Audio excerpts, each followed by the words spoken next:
Lutron is traditionally my choice for smart switches, but Eve's latest smart switch uses thread instead of an additional bridge to connect to your smart home. And it has some of the most innovative new features I've ever seen in smart switches. So, is this switch the one to put in your smart home?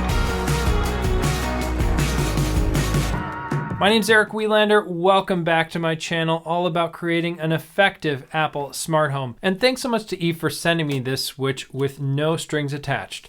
These opinions are my own. The first thing you'll notice when seeing an Eve switch is that the front is completely blank, and it's actually a capacitive touch surface. It feels like an Apple Magic trackpad, and I love how easy it is to turn on and off. I find it very helpful in my son's room where any of my small children have to reach up to change the light switch. The ease of use of the switch cannot be understated, and I imagine there are many more people who would find this as an added level of accessibility for changing lights in their homes. As best I can tell, there are no moving parts on the front of the switch. It plays a subtle clicking sound, which, like a Magic trackpad or top of a Sonos speaker, somewhat fools you into thinking you are clicking something. Some kind of haptic feedback would also be helpful if you couldn't hear the click, but I imagine that would just raise the cost of the switch. The switch communicates with your home via thread. Thread devices, in my experience, have gotten noticeably faster for me with the HomeKit architecture upgrade in iOS 16.4. And this light switch works great in my HomeKit scene.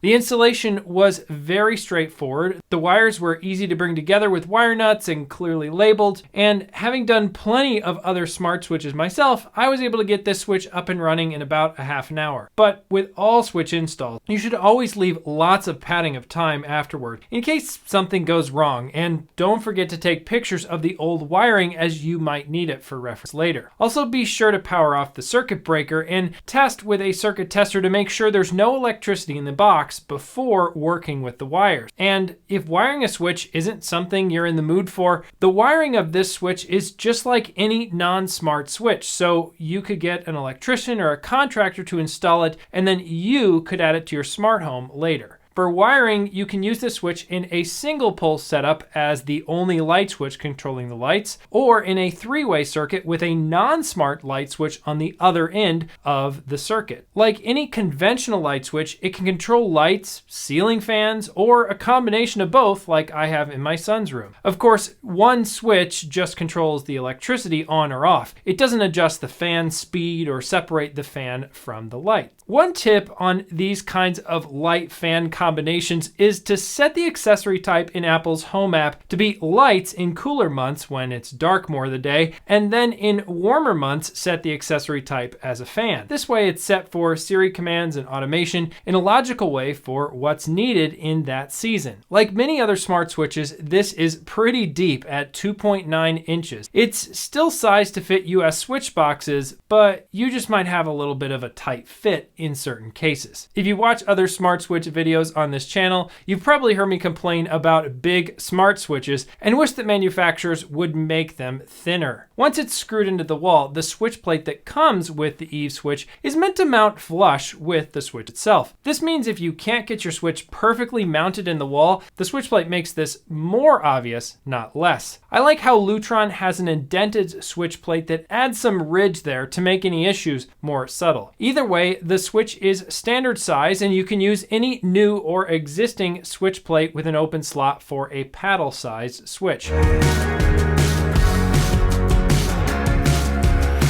After installation, add your switch to your Apple Home in the Eve app. Eve's app gives you additional features beyond Apple's Home app. For example, you can customize the green LED on the front of the switch. It can be set to be on when the lights are on, so you can tell that the lights are on when the lights are off, so you can find the switch in the dark, or off all the time if you want no light. You can also adjust the brightness level of this LED from dark, medium, and bright. Another feature I love in the Eve app is seeing a history of the light turning on and off. Well, it takes a minute to transfer the data from the switch to your phone. The log can be helpful for troubleshooting problems or just seeing how often your lights are being used. You can also use the Eve app to create a schedule of when lights should turn on and off. Unlike doing this as a HomeKit automation, the schedule is set on the switch itself, so it doesn't require an Apple Home Hub or any smart home tech or even an internet connection to make it happen. Just don't forget to turn your schedule off if you sell your house and leave the switch behind. This schedule idea and adding smarts to the device itself is very innovative and something I haven't seen in smart home accessories before. You can also create multiple schedules for different living situations. Given the switch is in my son's room, I don't really have a use for this feature though. I could see how it would be more useful in other places in my home, like if I had the switch controlling lights visible from the street. Or maybe in a vacation home that was left vacant with no internet connection for some part of the year.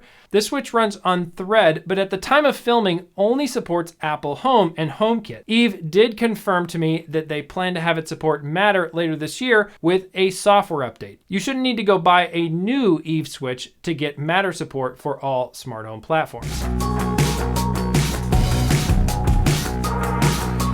Overall, I'm really impressed with the Eve switch. It's well made with an easy to use touch surface. The detailed status light settings and schedules are just the attention to detail that Eve gives to their smart home products. While I like that Lutron Caséta offers a more complete lighting system, the Eve switch at $49 is cheaper than any Lutron switch, and it doesn't require a bridge to connect to your smart home. I could really see it being a great choice whether or not you already have Lutron switches elsewhere in your home. Given how great the switch is, I would also love to see Eve make a single pole dimmer with the same touchpad design. A link to check out the Eve switch as well as option to follow me on social media can be found in the description below the like button. Subscribe to the channel if you aren't already. Thanks again so much for watching, and I'll see you in the next one.